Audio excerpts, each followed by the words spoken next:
Good morning. Morning. എൻ്റെ anniversary gift എങ്ങനെ ഉണ്ടായിരുന്നു? ഗിഫ്റ്റൊക്കെ കൊള്ളാം, പക്ഷെ ഇതിനുള്ള പൈസ എവിടെ നിന്ന് കിട്ടിയെന്നാ? എൻ്റെ ക്രെഡിറ്റ് കാർഡ് ബാഗിലുണ്ടോ നോക്കട്ടെ. നീ എന്നെ അങ്ങനെ അങ്ങ് വച്ചാക്കല്ലേ. വാവ വിളിക്കുന്നല്ലോ. അളിയൻ തട്ടി. ആ വാവേ, എന്താ മോനെ കരയുന്നേ? ആര്, രഹനയോ? ഇങ്ങോട്ട് വരാനോ? നീ ഇങ്ങ് പോരെ.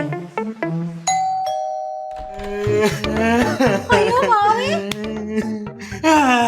കരയാതെ വാവേ, മോനകത്തോട്ട് വാ. അതെന്റെ കോഫ്. ഇരിക്കും മോനെ. പറ വാവേ. വേണ എന്നെ സംരക്ഷിച്ച നിങ്ങക്ക് ജോലിക്ക് പോണ്ടേ? ഞാൻ രണ്ടുപേർക്കും ബ്രേക്ക്ഫാസ്റ്റ് എടുത്തു വെക്കാം കേട്ടോ.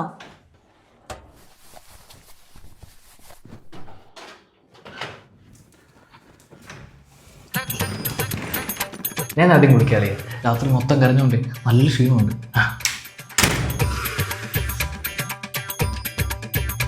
അളിയ പെട്ടെന്ന് ഇറങ്ങണ്ടേ, ഒന്നും എടുക്കാൻ പറ്റിയില്ല. നീ എടുക്കാണ് സോമി. അവന് ജെട്ട് പോലും എടുക്കാതെ വന്നേക്കുന്നത്, വന്നിട്ട് എന്റെ ജെട്ട് എടുത്തോണ്ട് പോയി. അയ്യേ, ഞാൻ പണ്ടേ പറഞ്ഞിട്ടുണ്ട് അവനെ കുടുംബത്തിൽ കയറ്റാൻ കൊള്ളാത്തൊരുത്തനാന്ന്. അതൊക്കെ പണ്ട്. ഇപ്പൊ എന്റെ പാവ പാവം. അവരെന്നീ കുടുംബത്തിൽ കാലുകുത്തിയുണ്ടോ അന്നെല്ലാം എനിക്ക് പണി ഉറപ്പാ.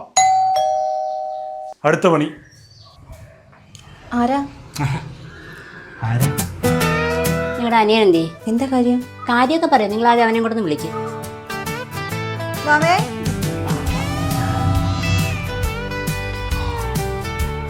ഇനി പറ, എന്താ കാര്യം? കാര്യം എന്താണോ, നിങ്ങളുടെ ഈ വാവയുണ്ടല്ലോ, എന്റെ കഴുത്തെ കിടന്ന മാല നിങ്ങളെ കെട്ടിയവന് കൊടുക്കാനാണെന്ന് പറഞ്ഞ് വാങ്ങിച്ചുകൊണ്ട് മുങ്ങിയതാ. പിന്നെ ഇന്നാ ഞാൻ ഇവനെ കാണുന്നത്. എന്റെ സോമി, എനിക്കിത് പങ്കൊന്നുമില്ല. എനിക്കിത് പങ്കില്ലെന്ന് പറയളിയാ. നമ്മുടെ കംപ്ലീറ്റ് പരിപാടി പാളിയ സോമി. നല്ല തന്നെ ആനിവേഴ്സറി ഗിഫ്റ്റ്.